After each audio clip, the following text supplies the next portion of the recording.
All right, I'm going to just read us questions, and I'm going to start off asking Scott a question.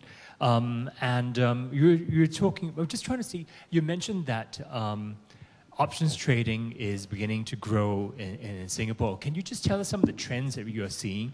What are some of the trades? What's growing, and what are some of the investors or the traders are doing? Thank you. We are definitely seeing our strongest growth here in Thinkorswim Singapore in the options division. So I think what's happening, as you alluded to, is people are starting to learn about options, and they're learning about some fundamental strategies first. You don't start off with options and using complex strategies. You start something that would be applicable to you now. So what we're seeing, Richard, in your answer, just two things basically. We're seeing interest in options traded on not just stocks and ETFs, but also on futures. Now, many people don't even know we have options on futures, but they do exist. So we're seeing growth there as well. One of the things that people are looking at is how can I use options to enhance my portfolio of stocks? And there is a strategy. I'm sure you're familiar with it. It's called covered calls. Actually, we'll address that in the Monday night session for those who want to learn more about that. But that's what we're seeing a lot of. Defined risk strategies and people enhancing their portfolios. But you will still be here over the weekend, right? I will be here all weekend, absolutely. Okay, so we can find out more there. David, I'm going to ask this. What question here came? I'm talking about fixed deposit. Looking at Singapore. Singaporeans love fixed deposits. They love putting their money in fixed deposits. But due to the low interest rates, especially, and they're saying that they're blaming our American friends for it. Sorry, Scott, not blaming you particularly. Why does Singapore need to follow the American interest rates? Why can't Singapore do the reverse instead of following them? What are some of your thoughts here? Right, there's a couple of issues here. The first one is that Singapore's stated strategy for controlling inflation has always been using the currency rather than interest rates. So as far as Singapore is concerned, the way it keeps down inflation is to increase the value of the Singapore dollar versus a basket of other currencies. And by increasing the Singapore dollar, it means that any imports that comes into Singapore is cheaper. And that is the way that they use for controlling inflation.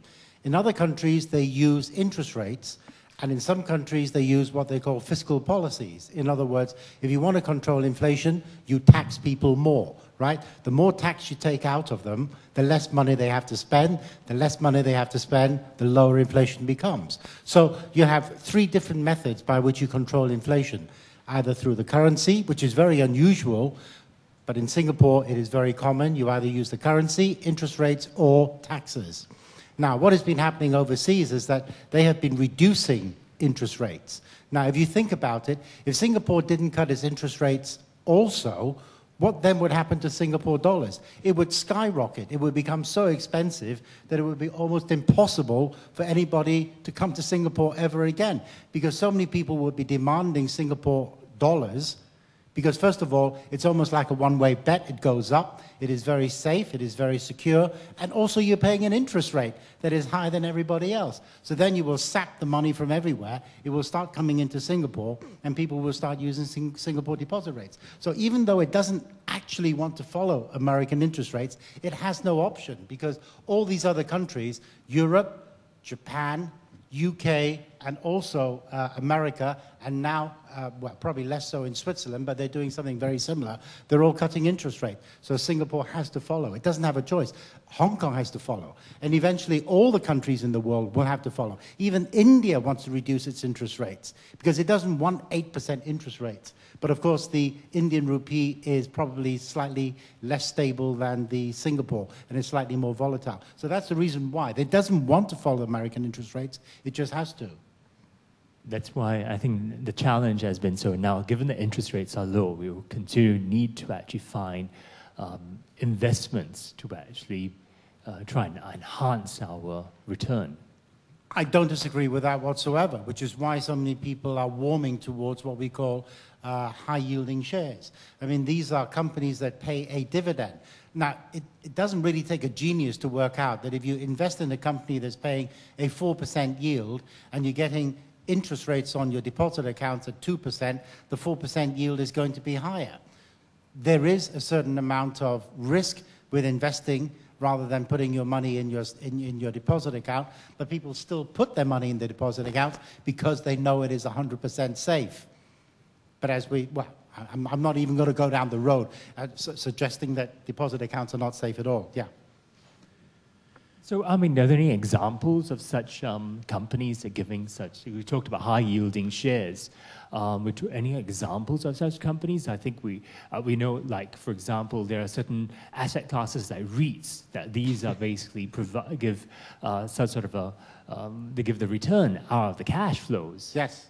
And that, how's that different from a company? Well, the thing about the REITs is that they have to, by law, pay out 90% of their rental income in the form of dividends to shareholders. So if you have a look at a particular REIT, and you've just heard from Capital Land talking about how well they're doing, go and visit the REIT. It doesn't really sort of take an awful lot of investigation. Just go and have a look at the company. Take a bus journey there. It'll probably cost you 60 cents. Have a look at the retail space. See whether or not it is fully occupied. And if so, work out for yourself whether or not this company is going to be collecting rent at a certain rate, and whether or not that will be paid to you. So if 90% of that income has to be paid to you in the form of dividends, therefore, that is going to be a reasonably good investment. Now, if the share price falls for whatever reason, because people are afraid that SARS might affect, the number of people visiting shopping centers, then take advantage of that, because it means that the market is behaving irrationally. And if suddenly that REIT is paying a dividend yield of 5 or 6%, then take advantage of that. So apart from the REITs, Richard, I mean, you've got other things like the Jardine Matheson Group. You've got Jardine Cycle and Carriage. You've got Star Hub. I mean, these are all companies. I mean, I can't see how all of us are suddenly going to stop watching television for whatever reason, and as a result of that, reduce the number of subscribers that Star Hub is going to be attracting. We are still going to be carry on doing that. Singtel. Apart from the fact of looking at the dividend yield, have a look at how these companies have been increasing their dividends over the last 5 or 10 years. If it's had a good track record of increasing its dividend above the rate of inflation, in other words, if it can increase its dividend at maybe 6 or 7% a year, well, take the dividend today, multiply it by 1.06 for next year, 1.06 on top of that for the year after, and then just work out how much dividends you're going to be collecting from this company over a 10-year period. And you will probably find that it isn't that bad an investment. Right. Thank you, David. I'm going to just pose this question now to Bernard. And, we were talking about children, and I think this one is hinting to that as well. And this person is asking, I have an only daughter. She's married, though. I only want to give her my assets to my daughter only. How to prevent my son-in-law to get my assets? Yeah, you see, not happy. When my daughter passes away. I mean, I think there's some... they currently have no children. Some thoughts there. Okay, this is very interesting. It's a very popular question nowadays, unfortunately, when in-laws become outlaws. Okay, well, the way your legacy can be arranged is really by understanding what are the kinds of legal instruments that you can use. I think the first thing that you need to do is obviously to have a will done. But it's also a question of how you have the will done, because what you may want to do is, instead of just outright giving the assets to your daughter, you might want to create what we call a testamentary trust. And a testamentary trust essentially is a trust that is created at the point of death. Meaning to say that instead of the asset class going direct to your daughter or whoever you want, it actually goes into a trust. And then you will have to appoint, obviously, trustees to manage the assets in the trust and dispense it to your daughter according to how you want it. And you can even put conditions to the trust that, let's say, supposing if your daughter were to pass on before you, then the assets will maybe go on to alternative beneficiaries. It could be SPCA or something like that. And by the way, my IC number is S1585663G. Okay, so that's one way you can do it. In other words, you want to have absolute control over your assets when you're still around. The other way that you can do it is obviously to set up a living trust. In other words, the trust is something you set up even while you're alive. You would transfer some of your asset classes into this trust, and then you start controlling it while you are alive. And again, you can put all kinds of conditions around it to kind of quote-unquote ironclad or ring fence the assets inside. But one thing that you do need to watch out for, and you correctly put it inside the question, is what happens if your daughter were to pass on before you? And this is where in your will you have to be very clear of what we call a common disaster clause.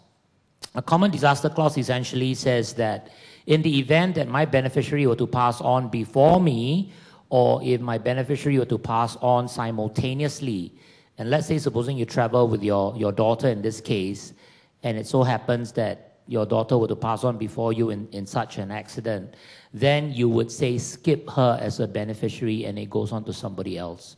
So these are some of the strategies that you can take in order to ring fence to some extent the assets that would go to your daughter, and if you don't want your son-in-law to have it, then make sure that your daughter also writes, for example, a will. Okay, that's the other piece of it. One is what you can do for your own assets through a will, through a testamentary trust, through a living trust. The other way is to actually make sure that your daughter also has, her own legacy and estate planning done. I hope that helps. Thank you, Ben. I hope that helps too. I'm going to take this back to Scott, and you talked a little bit more about options, and and you highlighted options. What's the difference between options and warrants? I think warrants are something a little bit more familiar with that. And is the option or warrant the same as it was to have an expiry date with zero value upon maturity? So your example of 200 purchase for the option share for 100 Baidu in this case.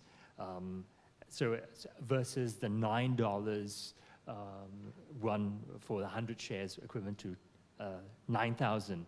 Do you mean that I can purchase the 100 shares for only, or the option for the 100 shares for only $200 under the trading conditions? Could you explain more about that? Okay, good question. So to clarify that point, always remember that traditional options, one option equals 100 shares, okay? Now, that can, in very rare circumstances, that can be different. But if you always think in one option gives you the right to either buy or sell 100 shares, then it's pretty easy to calculate. So in our example, I think we talked about buying 100 shares of Baidu and putting up $9,000 and risking $9,000. The option gives me the right to buy that same 100 shares, but I'm only paying about $2 times 100, about $200 for that. So to clarify, yes, when I buy an option, I have the right to buy 100 shares, but that's all I have. When you buy an option, you have the right. It's like the coupon. If you don't use it in the store, you'll never take the product. Well, same with the option on stock. If you don't use it, you'll never get the stock itself.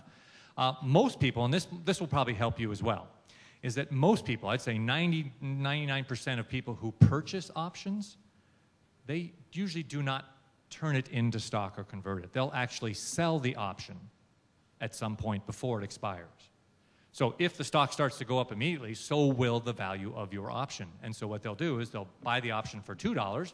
If let's say the stock goes up, $2 itself, the stock goes from $90.92, they'll sell their option perhaps $1 higher than where they bought it, and they're finished with the trade.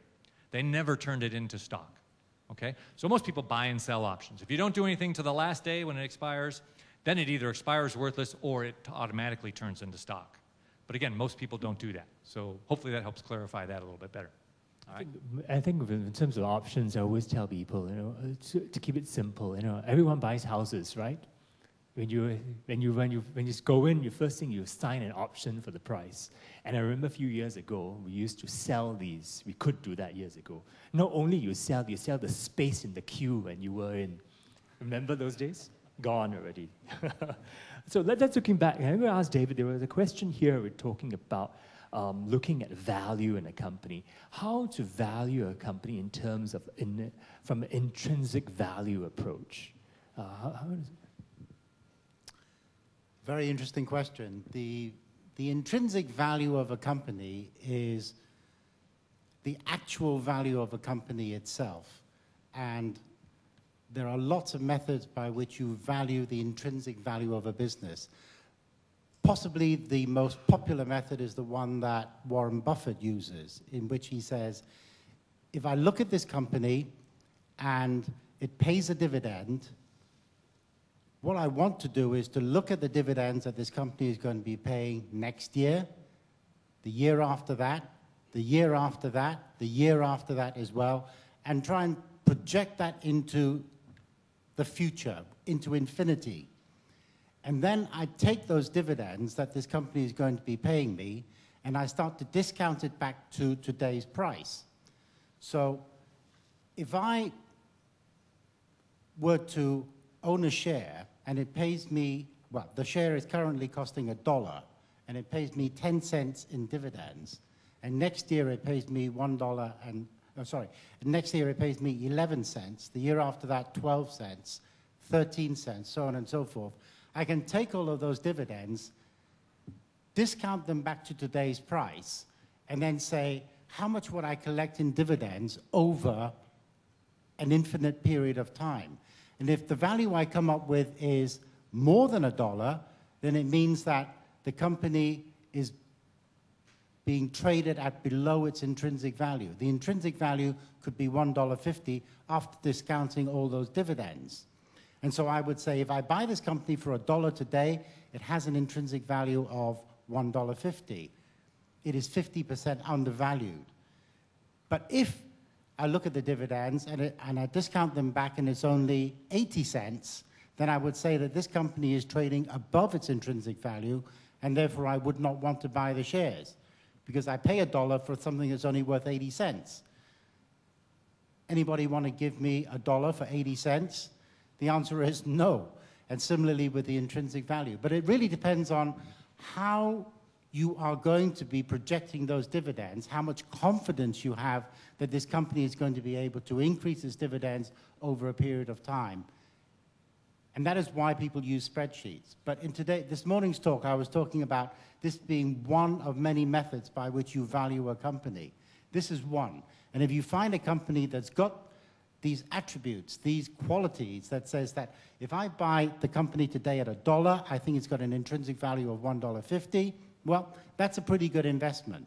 But then you look at all the other factors as well, Richard. I mean, you have to look at the management of the company, how it treats its shareholders, how it treats its staff, how it treats its customers.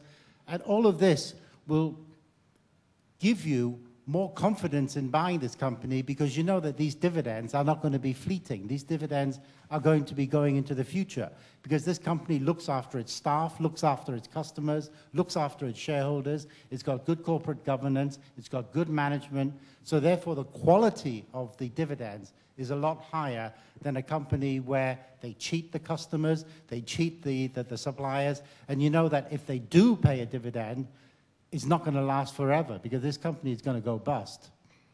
So that is the intrinsic value of a company. Partly it is to do with how you value the business using the dividends, and the other part is the qualitative part, looking at the company, the management, and the way it treats people. Wow, so much work to do. That's why a lot of people that require, we take it aside because I think there's lots, like even at CRS, it's why we do the Investor Choice Awards to actually screen out and say why these companies are reviewed. That's why we look at corporate governance. I think we'll talk a little bit more about that later as we across the next few days. I'm going to just ask this question to Bernard in this case. We talked a little bit more about the LPA. Really, there are a couple of questions. What is the LPA, first and foremost? And if I already have a will, do I still need an LPA? And what's the difference? Could you share a little bit more on these? Okay, the LPA, it's the lasting power of attorney. In 2008, the Singapore government enacted the Mental Capacity Act because it recognized that With a growing population, myself included, we have an issue of potential cases of dementia, Alzheimer's diseases and all that, and also possibility of people going into coma.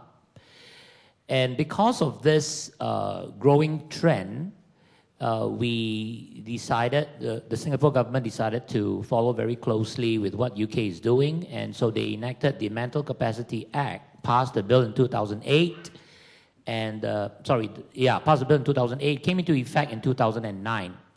The lasting power of attorney, therefore, gives you the right to appoint a person who would step into your shoes and make decisions for you, of course excluding changing your will. You can actually appoint a person called a donee, and you are the donor. So you can appoint a person, or you can even appoint an institution like a trust company to perform those decisions on your behalf, because you are no longer having mental capacity to do it. So it's not death, which is what a will does. A lasting power of attorney is something that you should do, because in the event that you are no longer having mental capacity, what you don't want is for people to start wrangling for the rights to represent you. And my advice to you is to attend one of the talks conducted by the Public Guardian office, and they can be found at www.publicguardian.gov.sg. You can register for one of the talks at Junction 8, and they will give you a lot more details on the mental capacity bill and the lasting power of attorney. So that really deals with mental incapacitation. Now, would a person still need to do a will, or if a person does a will, is the lasting power of attorney still necessary? The answer is absolutely yes, because the lasting power of attorney deals with mental incapacitation. It does not deal with death. So in the event that a person becomes mentally incapacitated, the will does not kick in. By the same token, when a person dies, the lasting power of attorney does not come into play. So you still do need a will in which you would have to state who is going to be the executor of your will, or in the case of having minor beneficiaries, or having a case of even beneficiaries with special needs or beneficiaries with mental incapacitation, then you would still need a will to take care of that, and you will have to appoint a trustee. So these two documents are separate. To some extent, they are mutually exclusive, and you do need to get both of these done. So I hope that helps.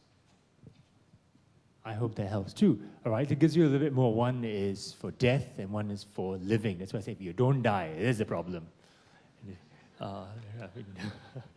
So, this is a question here. I think this person was asking, could you explain a little bit more? I think they were talking about the 3 keys to the successful trading strategies to profit from trading, as you mentioned earlier.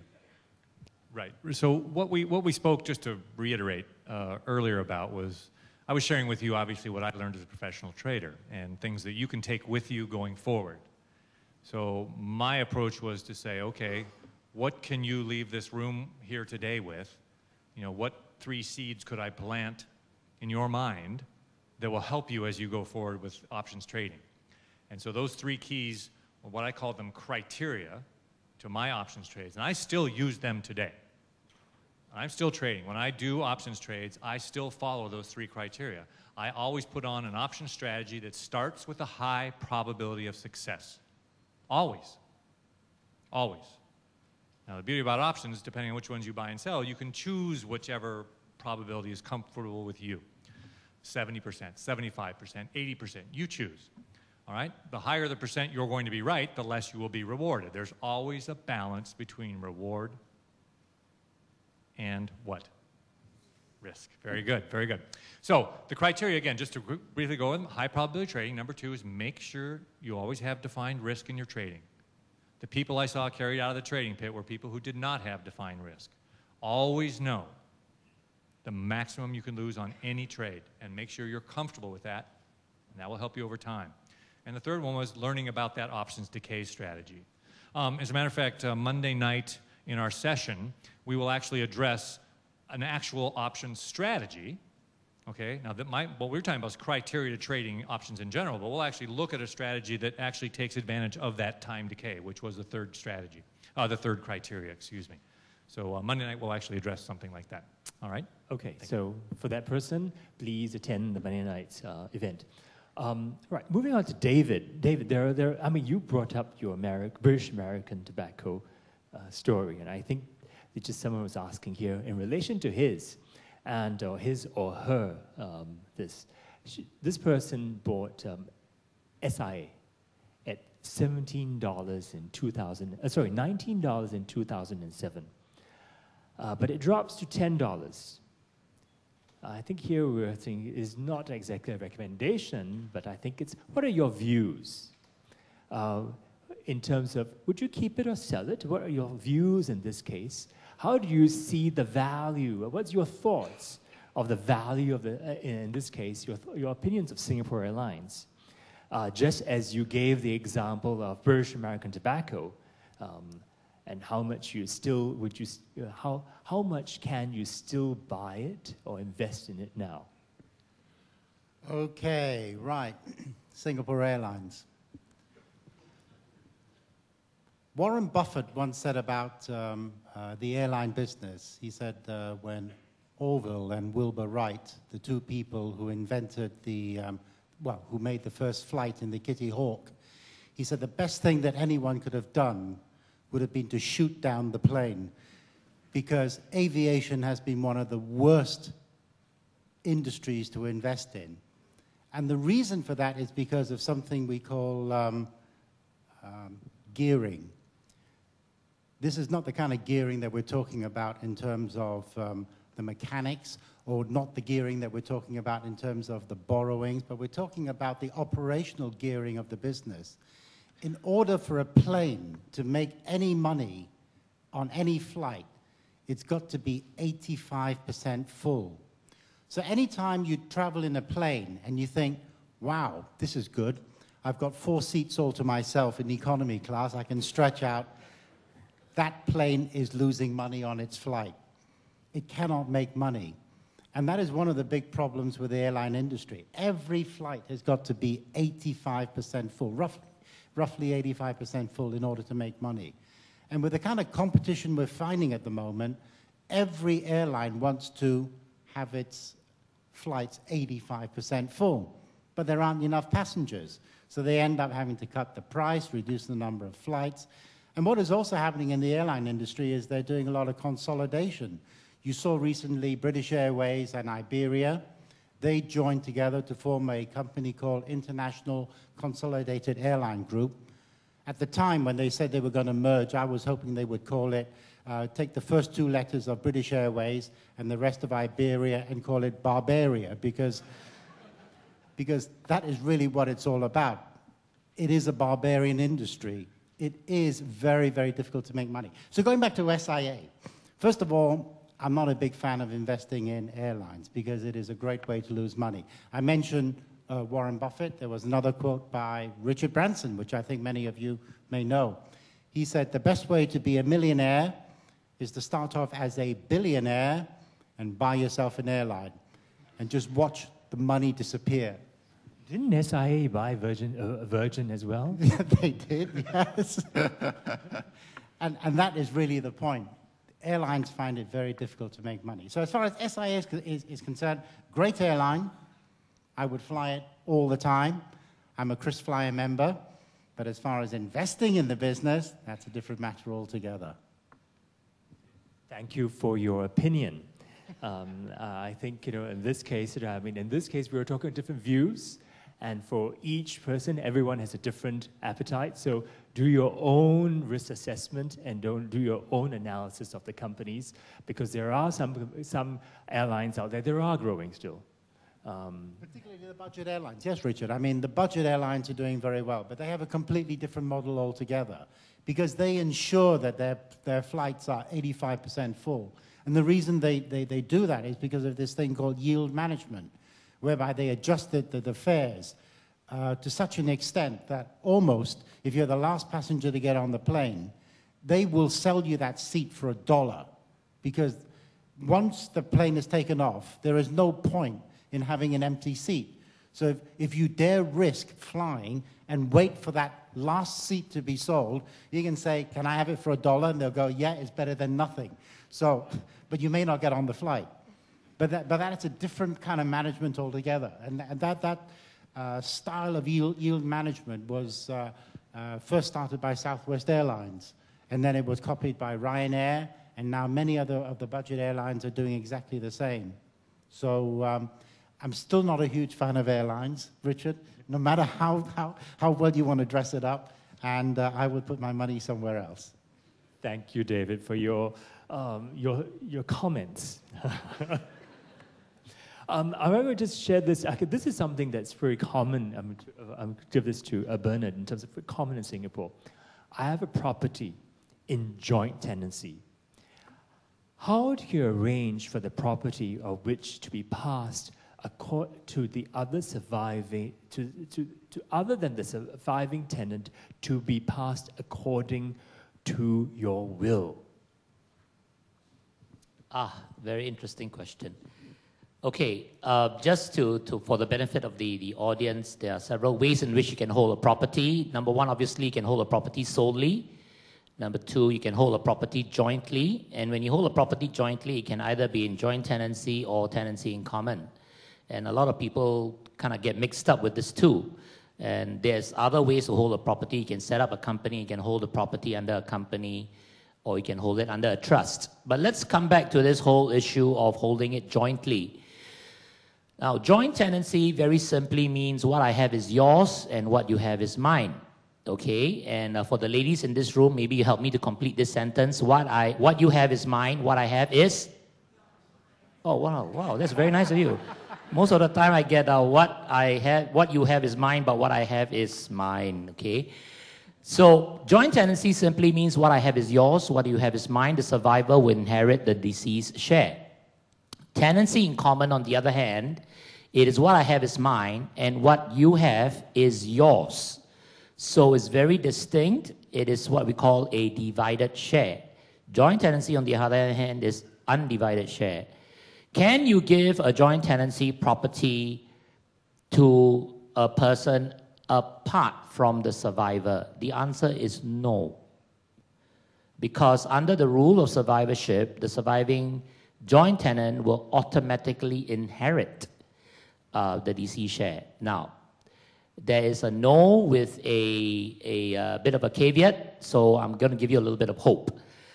Now, why do I say there's a little bit of hope? Because if I give you an example of, let's say, supposing a couple who's planning to get married, and in Singapore, the way of proposal that a guy, the way a guy proposes to a lady in Singapore is a HDB application form. You know how that works, right? So let's just give this example. A guy and a girl, they are madly in love, and they say, hey, let's go and apply for HDB flat. And the girl says, does this mean we're going to get married? And the answer is like, what? I mean, duh. And so they go and apply for a flat or a private property for that matter. And they decide that because they are so madly in love, it only makes sense for them to decide that this should be held in joint tenancy, which is typically the structure that a husband and wife would buy a property. Would you agree with that? And so the structure, therefore, would mean that they buy, let's say, interlace, and, the guy says, if I die, it goes to you. If you die, it goes to me. But one fine day, he comes back from a trip, and she finds, his collar having a lipstick mark and all that kind of stuff. And she says, this thing is not going to work, we're through, we're finished. And so they are left with this whole property in which they held in joint tenancy, and you can't buy a property without being husband and wife in joint tenancy. And so the question here is, so what happens next? The property market comes down. And so the guy says, you're going to have to buy my share, and the girl says, no, you buy my share. And they say, for what price? They say, the price in which we bought. And both of them disagree. They say, because the market has come down, why should I buy from the price that we bought? And so they are in this bind. If either of them were to pass on, it would mean that the survivor would inherit the DC share. So they will be hiring hitmen to try to snub each other off so they can get each other's share. The question here is, if they are not born killers, Then the question here is, how do you circumvent a problem like that?